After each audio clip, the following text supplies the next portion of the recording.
I walked into the garage and froze. When I heard my wife on the phone, I married down. He's a mediocre man with average everything. I should have gone with James. Her sister laughed through the speaker. You can always upgrade after the mortgage is paid off. I quietly grabbed the trash bags and left without a word. 2 months later, my phone blew up with 16 missed calls from her. It's weird how your entire life can shatter in just 60 seconds. No dramatic music, no warning signs, just regular Wednesday evening trash duty. 8 years of marriage. 8 fucking years. 3 weeks ago, I, 34M, was grabbing trash bags from the garage when I heard Sabrina's 32F voice. She was sitting in her car, something she does when she wants privacy for calls. Normally, I'd have just grabbed the bags and bounced, but something in her tone made me pause. I know. I just thought he'd be more by now, you know?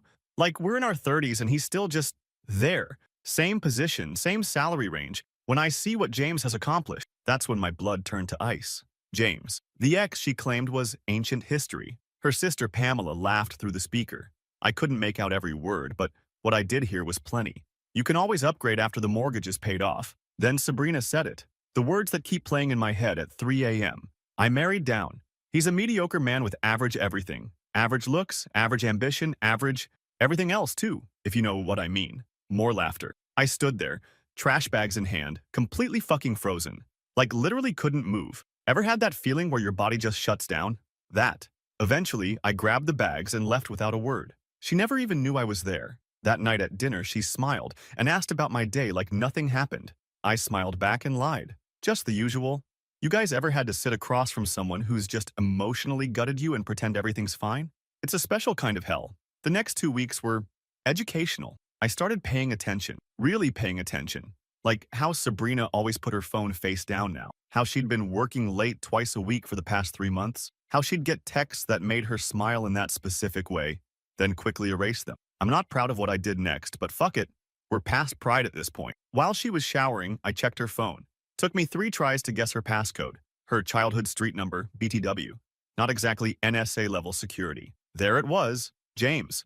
Dozens of messages. Nothing explicitly sexual, but plenty of I miss talking to you and if only things had been different. Some messages referred to meetups for coffee over the past few months. Coffee. Right. But here's the real kicker. I found bank statements for an account I didn't know existed. She'd been squirreling away money for over a year. Around $20,000 that I knew nothing about. $20,000. I took pictures of everything with my own phone. Evidence. Because something in me just switched. The shock was wearing off, and in its place was this cold, calculating anger I didn't recognize. I didn't confront her. That's what she'd expect. Explosion, drama, tears. Instead, I started planning. I called my buddy Dennis, 36M, and asked if his spare room was still available. Called a lawyer, started separating my finances, gathered important documents, created a checklist in my notes app with a deadpan title, Exit Strategy, all while smiling at dinner, all while saying love you too before bed, all while dying inside. 13 days after GarageGate, I found myself following Sabrina during one of her working late nights. She drove to a trendy downtown restaurant. James was waiting outside. He looked successful. Expensive watch, tailored suit, the whole package. They hugged for too long, and he kissed her cheek in that lingering way that's not just friendly. I took pictures from my car like some budget private investigator. When she came home that night, she told me about a team dinner and how boring it was. I nodded sympathetically. That sucks, babe.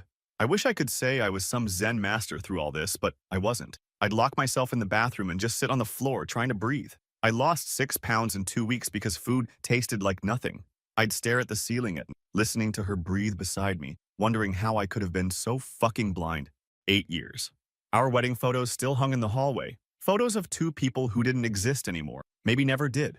I spent hours scrolling through Surviving Infidelity and similar subs, reading other people's stories, learning from their mistakes. The consensus was clear. Don't show your cards too early. Don't give them time to hide assets or spin narratives. So I didn't. Yesterday was the day. I waited until Sabrina left for her spin class. Then I packed 3 bags. Clothes, personal items, documents. Left my wedding ring on the kitchen counter. No note. Just gone. I drove to Dennis's place, explaining everything on the way. He didn't offer advice or platitudes, just nodded and said, "The spare room's yours as long as you need it." This is why Dennis has been my friend since 10th grade. I turned my phone to silent and watched as the notifications started rolling in. 2:14 p.m. Missed call from Sabrina. 2:15 p.m. Text from Sabrina. Where are you? Your car isn't here. 2:28 p.m. Missed call from Sabrina. 2:29 p.m. Text from Sabrina. Are you okay? Call me ASAP. 3:46 p.m. Missed call from Sabrina. 3:48 p.m. Text from Sabrina. I'm getting worried. Please just let me know you're alive. 4:15 p.m. Missed call from Sabrina. 4:16 p.m. Voicemail from Sabrina. I didn't listen to the voicemail. Couldn't bear to hear her voice yet. By evening, her sister was calling too. Then some mutual friends. My phone kept lighting up like a Christmas tree. I finally sent one text to Sabrina at midnight. I'm safe. Don't contact me for a while. Her response was immediate. What's going on? Please come home so we can talk. I turned off my phone. It's been 24 hours now. Dennis brought home takeout and we ate in silence while watching some mindless streaming show. He didn't push me to talk, which I appreciated. I've started making lists, who to contact, what to do next, how to divide 8 years of accumulated life. The lawyer I spoke with, Micah, gave me solid advice about finances and next steps, said I did the right thing by documenting everything before leaving. Tomorrow, I'll call my bank, change password, set up mail forwarding, all the administrative crap that comes with unraveling a life. You know what's funny? In all her complaints about me being average, Sabrina never once tried to actually talk to me about any issues, never suggested couples therapy, never said, I'm unhappy, let's fix this. Just straight to James, straight to her backup plan. I keep thinking about that mortgage comment. You can always upgrade after the mortgage is paid off. Like I was some starter home she was planning to flip once she'd built enough equity. Well, surprise, babe. This mediocre man just walked out before you could cash in. I've turned my phone back on. 16 missed calls today, alone. Texts, voicemails, social media messages from friends asking what happened. She doesn't know what I know, doesn't know what I heard. She's probably spinning stories about me having some kind of breakdown, but I'm not breaking down. For the first time in weeks, my head feels clear.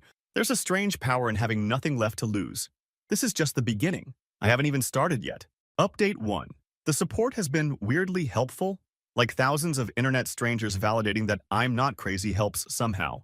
It's been exactly 61 days since I walked out. 61 days of rebuilding myself while watching Sabrina's life slowly unravel from a safe distance. Someone asked if silence is really revenge. Trust me, to someone who's used to controlling the narrative, silence is fucking torture. The morning after I left, I woke up on Dennis's lumpy guest bed, feeling like I'd been hit by a truck. For a split second, I forgot everything. Then it all came crashing back, and I just lay there, staring at an unfamiliar ceiling with a water stain shaped vaguely like Australia. My phone had 37 notifications. I ignored them all and made my first strategic call instead, to my bank. Turned out to be perfect timing. Our mortgage payment, $2,400, was scheduled for automatic withdrawal the next day. I froze our joint account, transferred exactly half of our savings into my personal account, and explained to the bank rep that I was separating from my wife. The guy on the phone didn't even sound surprised. Probably deals with this shit all day. Sabrina texted while I was on the call. The joint account is frozen? What are you doing? I didn't reply. By noon, I'd changed all my passwords, contacted the credit card companies, and forwarded my mail to a P.O. box. Basic divorce prep 101, stuff I'd researched during those 2 sleepless weeks before leaving. Dennis came home for lunch, WFH perks, and found me making a spreadsheet of all our shared assets. He just nodded and said he was ordering food. Did I want anything? That's the thing about true friends. They don't ask annoying questions like, are you okay? When you're obviously not fucking okay. Week 1 was systematic financial separation. Not to drain accounts or screw her over, just to protect myself. Week 2 was focused on physical health. Dennis had a decent home gym set up in his garage. Nothing fancy, just a bench, some adjustable dumbbells, and a pull-up bar. I started with pathetically light weights. Could barely do 3 pull-ups without shaking like I was having a seizure. But the physical pain felt clarifying, like it matched what was happening inside for once. By week 3, Sabrina's messages shifted from angry, "You can't just disappear like this, what is wrong with you?" to concerned, "Everyone is worried about you. Please just let us know you're okay." To bargaining, "Whatever's going on, we can work through it. Please come home." I read every message, responded to none. What she didn't know, I'd installed a small security camera in her living room before leaving. Completely legal since my name was on the deed and I hadn't formally moved out. Ethically questionable, maybe, but I needed to know what was happening in my absence. The footage was educational. 3 days after I left, James came over. They drank wine. They talked. She cried. He comforted her. They moved to the bedroom. So much for the just friends bullshit. 4 days after that, Pamela came over with takeout. They sat on my couch, drinking my whiskey, the good stuff I'd been saving, while Sabrina spun some tale about me having a mental breakdown and abandoning her. Pamela suggested Sabrina change the locks. Sabrina worried that might be legally complicated. Smart girl. She'd already contacted a lawyer. 2 other friends came by over the next couple weeks. Same story, different audience. Poor Sabrina, abandoned by her unstable husband who'd vanished without explanation. The narrative was taking shape. I was the villain, the unstable one, the guy who cracked under pressure. Fine, let her think that. For now. By day 30, I'd established a routine at Dennis's place. 6 a.m. Wake up, protein shake, 6:30 a.m. Workout, 8 a.m. Start work, remote, thankfully, 6 p.m. Therapy session, twice a week via video call, 8 p.m. Check house camera, 10 p.m. Sleep or try to. The therapist, recommended by Micah the lawyer, specialized in betrayal trauma. She didn't sugarcoat anything or push forgiveness. Just gave me practical tools to manage the rage and anxiety. Best $100 an hour I've ever spent. I'd lost 11 pounds of fat and gained 4 pounds of muscle. Downloaded one of those fitness tracker apps. Watched my resting heart rate drop week by week. Small victories. Meanwhile, the house camera kept recording. Day 33. Sabrina crying on the phone with her mom about mounting bills. Day 35. Sabrina and James arguing about money. Day 40. A past due notice from the mortgage company on the counter. Day 42. James telling Sabrina he needs some space. Fucking classic. Day 45. Sabrina frantically searching through files, probably looking for financial documents. It's weird. I felt nothing watching this. Not satisfaction, not pain. Just confirmation. On day 47, I made my first strategic error. I ran into our neighbor Kyle at the grocery store. Hadn't planned for this. He looked at me like he'd seen a ghost. Oh my God, Seth. Where have you been? Sabrina's been worried sick. I gave him the ultra-condensed version. Discovered my wife was having an affair. Left to protect my mental health. Been staying with a friend. His face went through a journey. Shock, confusion, then that dawning oh shit realization. Said he'd seen a guy coming and going from our house, but assumed it was a relative helping Sabrina through my breakdown. Kyle and I had always been on good terms. Weekend grill sessions, helping each other with yard work. He promised not to say anything to Sabrina about seeing me, but mentioned he was having poker night with some mutual friends that weekend. I knew exactly what would happen. Kyle would tell everyone at poker night. The truth would spread. Sabrina's carefully constructed narrative would start to crumble. Sure enough, 3 days later, the house camera caught Sabrina slamming doors and screaming into her phone. So Seth's telling people I cheated. That's why he left? That lying piece of shit? The first crack in her story. I almost smiled. Micah the lawyer called on day 50 with updates. We'd filed the initial separation paperwork, but Sabrina had been dodging the server. Classic avoidance tactic. He laid out our options, including what would happen with the house. Current market value was about $30,000 less than we'd paid 4 years ago. We'd either have to sell at a loss or one of us would need to buy the other out. Given Sabrina's missed mortgage payments, now 2 months behind, her credit score was tanking. Buying me out wasn't an option for her anymore. I'd been saving aggressively for the past 2 months. No rent thanks to Dennis, minimal expenses, focusing on work to distract myself. Not enough to buy her out, but enough for a decent apartment deposit once this was all settled. The plan was coming together, but then something unexpected happened. Day 54. My phone lit up with a familiar number. Not Sabrina, her sister Pamela. I almost declined it, but curiosity won out. I answered without saying hello. Pamela's voice was different than I remembered. Less smug, more desperate. She started with, "You need to talk to Sabrina. This has gone too far. She's not eating, not sleeping." I said nothing. Pamela continued, "I know you think she betrayed you, but it's complicated. Those things you overheard, she was just venting. Everyone says things they don't mean sometimes." That's when I broke my silence. I laughed, not dramatically, just a short, genuine laugh at the absurdity. Then I said, "Actually, Pamela, when people are just venting, that's when they're most honest. But thanks for confirming what I heard in the garage that day." I wasn't sure if Sabrina had figured that part out yet. The line went silent for about 10 seconds. Then, "Oh shit, yeah. Oh shit indeed." I hung up. That call changed everything. Within hours, Sabrina's messages shifted dramatically. "I understand now what happened. We need to talk. I'm so sorry about what you heard. It wasn't what it sounded like. Please, Seth. 8 years of marriage deserves at least a conversation." For the first time in 54 days, I replied, "Nothing to talk about. Divorce papers are coming. Sign them." She called immediately. I didn't answer. Then came the financial reality check. A foreclosure warning from the bank. Apparently, Sabrina had been using her secret savings for something other than mortgage payments.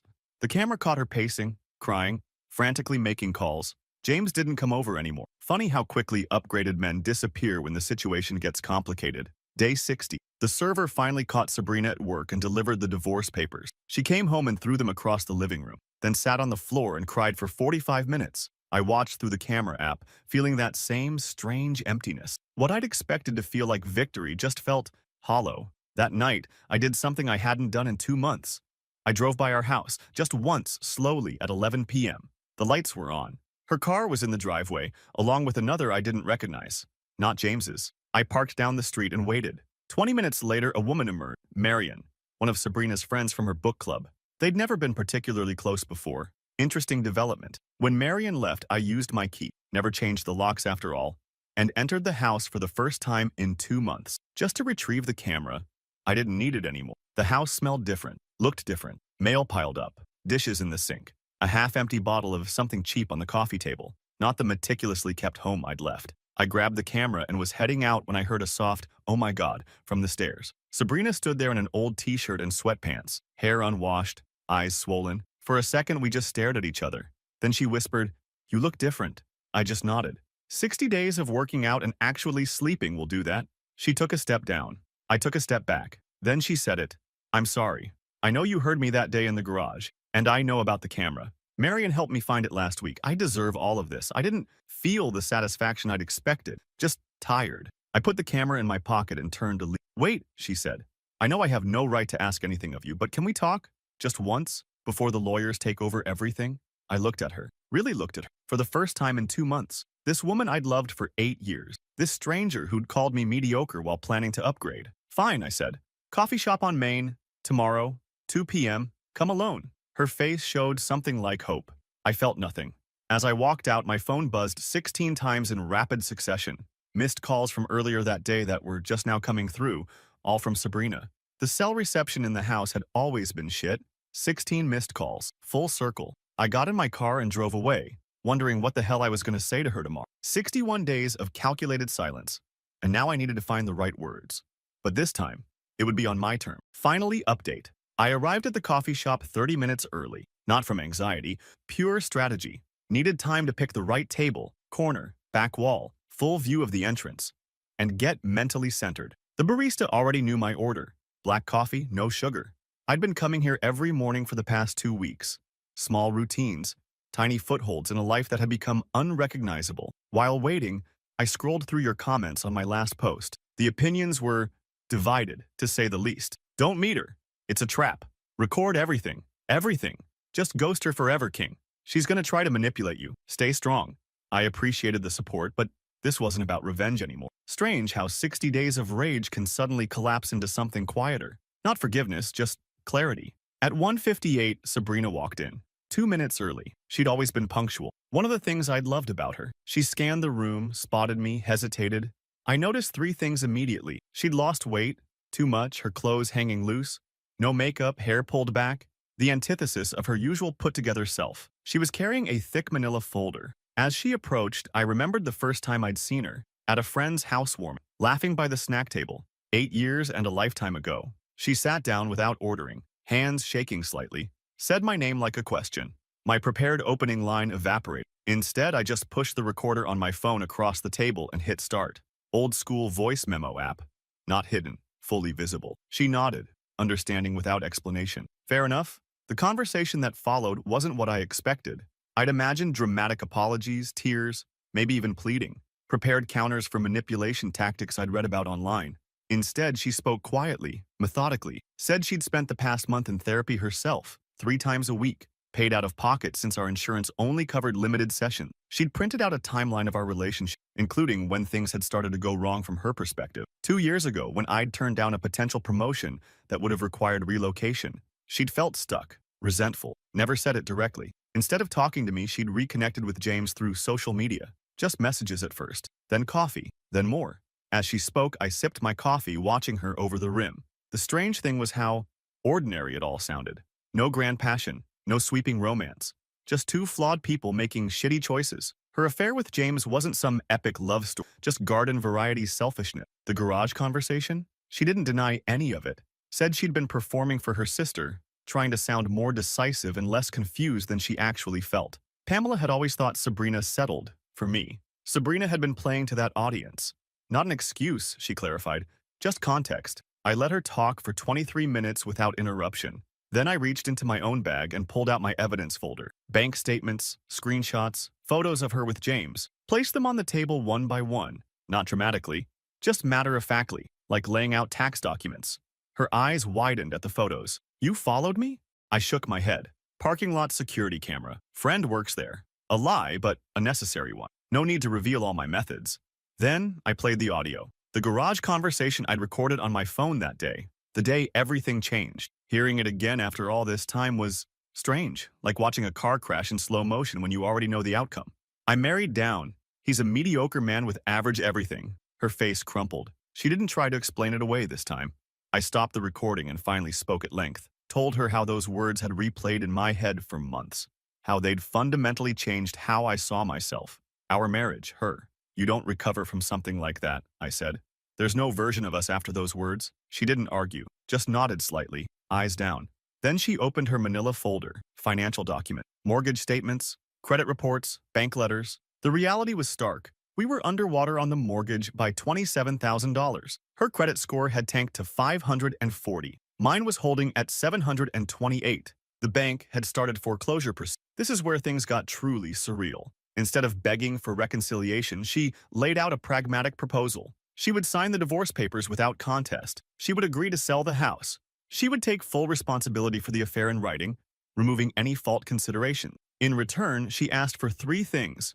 A fair split of our remaining assets, not unreasonable. 60 days to secure new housing, also fair. A private conversation with closure, not a public shaming, debatable. I asked about James. Her response was a bitter laugh. James, she said, had disappeared the moment foreclosure letters started arriving. Turns out his interest correlated directly with her financial stability. She'd called him pathetic in their final conversation. The irony wasn't lost on either of us. She hadn't called her sister in weeks either. Pamela's upgrade after the mortgage, the advice had aged like milk. I sat with her proposal for several minutes. The coffee shop buzzed around us, people on laptops, first dates, normal life continuing while our abnormal one hung in suspension. Finally, I agreed to her terms, with one addition. Complete transparency about finances moving forward. She readily accepted. As we wrapped up, she slid one more document across the table, a handwritten letter. Asked me not to read it until later. We left separately. No hug, no closure. Just two people who used to share everything, now negotiating the terms of separation like business partners. The next month was administrative hell. Selling a house in foreclosure isn't like those home renovation shows. No staged furniture, no bidding wars. Just desperate price cuts and cold-eyed investors looking for bargains. We finally sold at a $32,000 loss. Split the remaining debt. I took a loan from my 401k to cover my half. Sabrina borrowed from her parents, who just learned the full story and were, according to mutual friends, beyond disappointed. The closing day was awkward. Sitting next to each other at a title company, signing away 8 years of shared dreams. The agent tried making small talk. We both just nodded and signed where indicated. Afterwards, in the parking lot, Sabrina handed me a small box. Inside was my grandfather's watch, the one thing I'd forgotten to take when I left. She'd had it cleaned and the band replaced. Not sure what to make of that gesture, but it was something. 4 months after that coffee shop meeting, I moved across state lines. New apartment, new city. Not running away, just needed fresh scenery without memories on every corner. Dennis threw me a low-key going-away gathering. 6 friends, takeout food, no big speeches. At the end, he pulled me aside and returned the rent money I'd insisted on paying him. Said he'd been saving it for me. That's the kind of shit that makes you tear up in your mid-30s. The new place is smaller, but mine. 2nd floor. Balcony big enough for a chair and small table. I drink coffee there in the mornings, watching people rushing to work below. Work itself has been stable. My performance actually improved during all this. Nothing like razor-sharp focus born from personal crisis. Got a small raise last month. Nothing life-changing. But validation that mediocre was always her narrative, not reality. Finally, read Sabrina's letter about 2 months after she gave it to me. It wasn't the tearful apology I'd expected. More reflective. She'd been in therapy, unpacking why she'd sabotaged something good, why she'd been so focused on external markers of success. Mentioned her parents' divorce when she was 12, her father immediately upgrading to a younger woman. Patterns repeating. Not excuses, she emphasized. Just context for her own journey. The last paragraph has stuck with me. I know we can't go back, and honestly, we shouldn't. But I want you to know that the person I became in our marriage, that person who could say such cruel things about someone who loved her, that's not who I want to be. I'm working on being better, not for you, but because I never want to be that person again. I didn't respond to the letter. Some doors are better left closed. Last week, something unexpected happened. I was at a local bookstore browsing the non-fiction section when someone said my name. Turned around to find Marion, Sabrina's friend who had helped her find my camera. The conversation was surprisingly not awkward. She was in town visiting her brother. We ended up getting coffee next door. Talked for 2 hours about books, travel, the weird transition to mid-30s when everyone around you is either having kids or having crises. Not once did she mention Sabrina. I appreciated that boundary. As we were leaving, she mentioned she'd be back in town next month for her brother's birthday. Asked if I'd want to grab dinner. I said yes without overthinking it. It wasn't a date, but it wasn't not a date either. Just possibility. No expectations. It's been 6 months since I heard those words in the garage. 6 months of dismantling and rebuilding a life. Some updates for those who followed this whole saga. Sabrina moved in with Pamela initially, but that lasted exactly 17 days before they had a massive fight. She's now renting a small apartment and working 2 jobs to rebuild her finances. James apparently tried to reconnect once he heard the house had sold. She blocked him on everything. My therapist says my progress has been remarkable, but I still have moments where I hear Sabrina's voice in my head. Mediocre man with average everything. Those moments are becoming less frequent. The gym routine stuck. I'm up to 12 pull-ups now without shaking. Small victories. Dennis visits monthly. Says my new place has bachelor pad energy, but like in a good way. High praise from a guy whose apartment features exactly 1 fork and 3 gaming chairs. I've started taking a photography class at the local community center. Always wanted to try it. Why did I wait so long? The thing about betrayal is that it doesn't just break your relationship, it breaks your story about yourself. Forces you to question everything. But maybe that's not entirely bad. I'm not the same person who stood frozen in that garage with trash bags in his hands. That guy defined himself by someone else's assessment, lived in fear of being mediocre, measured his worth through another person's eyes. The guy writing this doesn't do that anymore. Not saying I'm totally healed or that I've achieved some enlightened state of being. Some nights I still stare at the ceiling, replaying conversations, wondering where it all went wrong. Some mornings I reach across the bed before remembering there's nobody there, but most days are just normal. Work, gym, dinner, Netflix, texts with friends, small decisions that are entirely my own. Maybe that's the real revenge, building a life that's mine. Not spectacular, not mediocre, just authentically mine. And that feels like enough.